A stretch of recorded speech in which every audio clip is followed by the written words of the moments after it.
Welcome to What Living Means. I'm Vanessa Jasinski.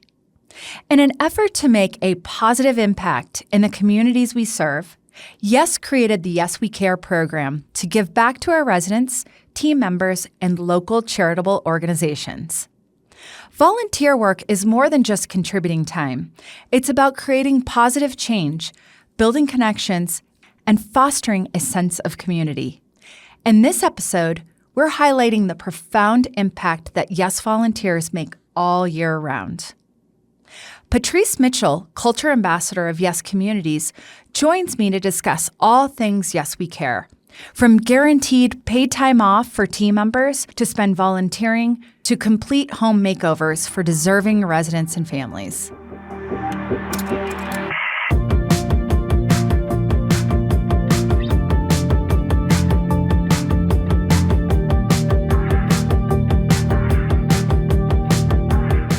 Patrice, thank you so much for being here. Thank you for having me. I am so excited to be here. I'm so excited to talk about YES and Yes We Care and the things that we do here at YES that I feel like is so instrumental in our employees' lives and our residents' lives. So thanks for having me. Of course. Well, thanks. Thanks for being here. All right. So we have a program called YWBC PTO. That is a lot of letters, but really what that stands for is that our company pays each team member here 8 hours of PTO time to go out and give back to communities. It's important that as an employee, we understand that our company cares about us as people. And that's one way for YES to do that is to say, hey, what do you care about?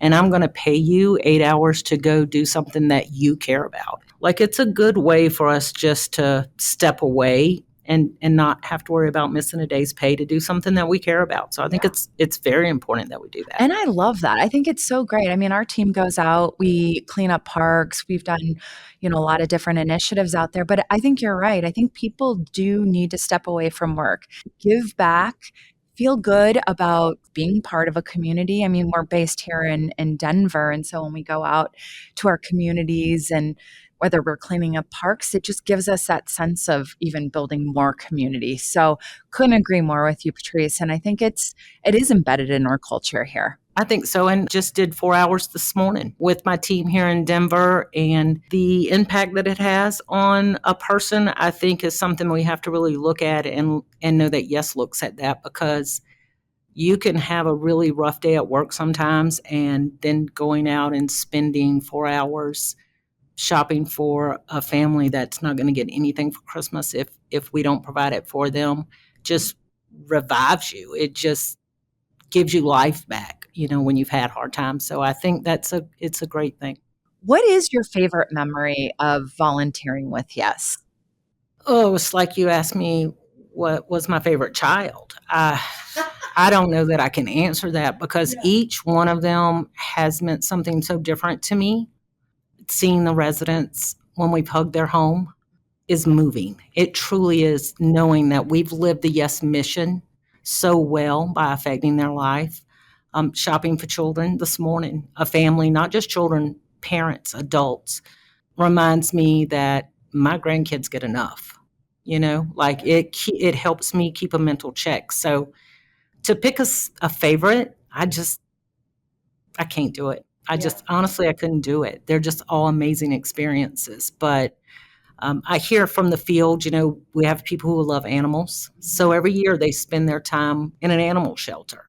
We have an employee who has autistic family member. So every year they give that time giving back at a organization for autism. So hearing those stories probably is my favorite thing. It's not necessarily what I do. It's hearing what other people do and how it affects their lives, and it affects the lives of our residents in the communities around us. That's my favorite thing. Yeah, and I think that is one of the coolest things about what we do in this program that we offer here at YES is, it's easy to do a donation, write a check. I've always seen it as a benefit. When I was a community manager and would interview someone to come to work, it was one of the first things that I talked about as our benefits. Like, this is a benefit that you have. We're paying you to do something that you care about, whatever it is. We don't dictate that. It's however you want to use those volunteer times, you can use it. It doesn't have to be traditional. It's not like you have to go to a homeless shelter or a soup kitchen. If it's something you're passionate about, like we have someone who's very passionate about music and they play musical instruments. So they will use their time to teach children that never have the opportunity to learn. They use that time to teach children how to play the guitar. So I think it's great that we're allowed that ability to choose how we use that time and give back. And a lot choose to give back in the communities that they work in. The community abroad as well, but if they can give some way in the community that they work in, they do that. I love that. What are ways that you can inspire others who might be listening on this podcast today? Like, how can they get out and volunteer? And again, it's not a seasonal thing. I think it should be year round. I mean, the holidays are hectic for everybody. I mean, can't get to the mall to go shopping for presents. Amazon comes to my house every day. So how do we get people inspired to get out there and volunteer in their community? I think it's taking a look inside yourself. You have to look at what matters to you as a person. Everybody has something that they feel very deeply about. And for some people, it is around the holidays. But for other people, it's not. So find out what's important to you. And if we can inspire people to look inside themselves and see what matters to them, then we encourage them to find a way to volunteer any time of the year. That opportunity is available any time of the year. And there are people in need all year long, not just at Christmas. And we have to remember that. We have to remember that the Ronald McDonald House is something that one of our regions does. We have to remember that there are families at that house all year long. Our region cooks for them. We provided the food and cooked for them. So it's great that we do it at the end of the year, but I think if we look inside of ourselves, we find something that matters to us, and then we just look then. We don't wait for the traditional giving time of the year to give. We change our mindset on that, and we start, how can I give every day? For me, in what I do, it's providing opportunities, like reminding people that they have it too, because we do get busy at work sometimes. It's me helping people remember that they have the time, because sometimes we forget we have the time. It's easy to get involved in work and get 8 hours done, and the next thing you know, it's a week has gone by and a month has gone by. Just a note on your desk that says, hey, take 5 minutes today to think about a way I can give back to live our Yes mission. Yeah. And I think if we can remember that, I don't think we'll wait to the end of the year. I agree. And I think, you sent me over a really cool thing in Teams today, a picture of a certificate. Yes. So can you tell me more about that? We tried to think of a way that we could give back to our communities on a larger scale. Toys for Tots was mentioned in a committee that I'm on, the Living the Yes Culture Committee actually recommended Toys for Tots. And it's just a great way because it is company-wide. Right now we have over 115 communities that have Toys for Tots boxes in their communities. And each region has funds that was generously given by Yes to help fill those boxes. And it was intended to bring awareness for our residents to Toys for Tots. If they needed a toy for their child, we wanted to be able to say, hey, we're collecting toys and this is where you can go to get this toy.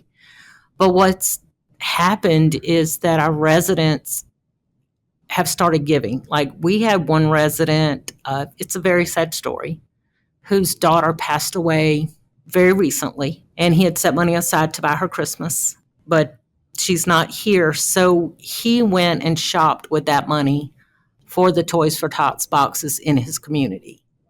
And I'm hearing stories similar to that from across the country of how our residents, they're getting on board. Even our team members are just so excited about this program. So hopefully we'll do it again in the future. Toys for Tots sent us a certificate today thanking us for our participation.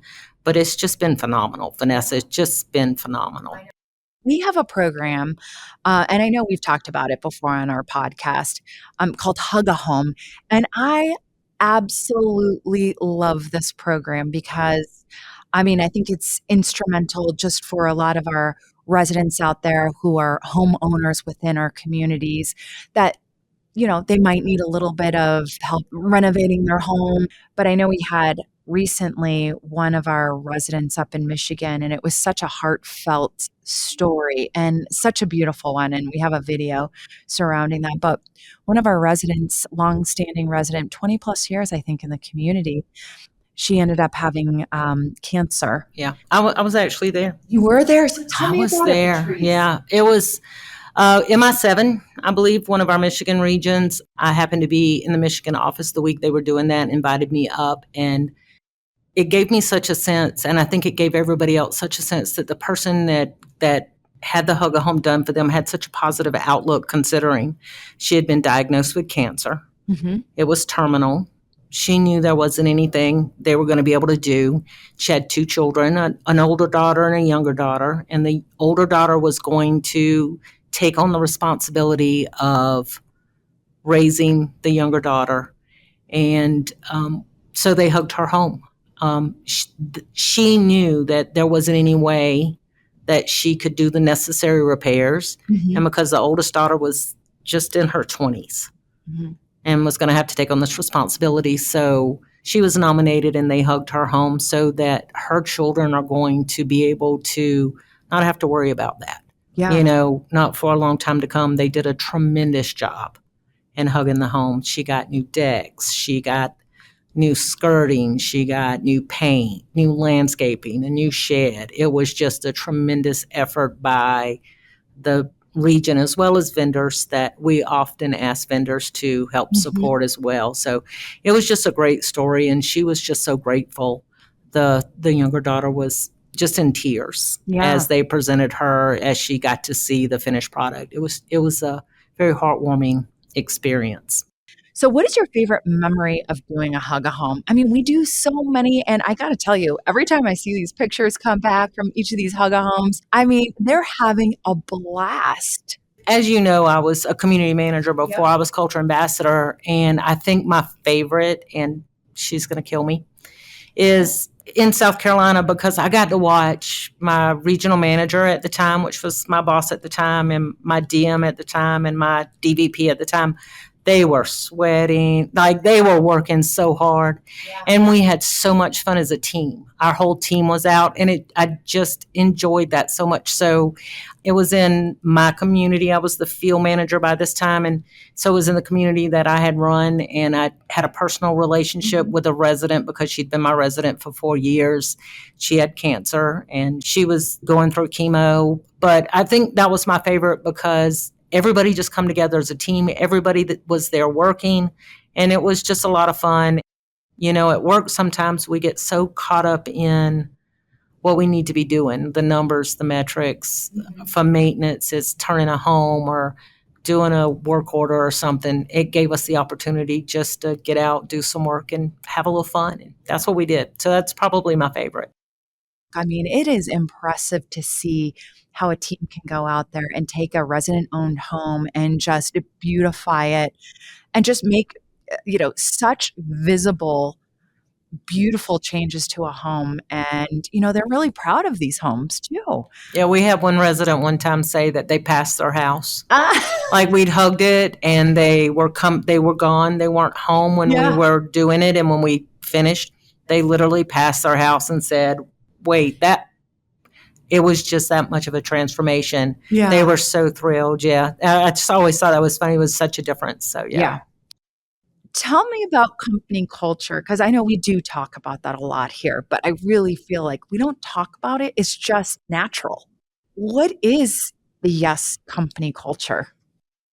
I think, Vanessa, first, I have to say the reason I feel like you said it feels like it's just a thing is because it's not something that we say, it's something that we do.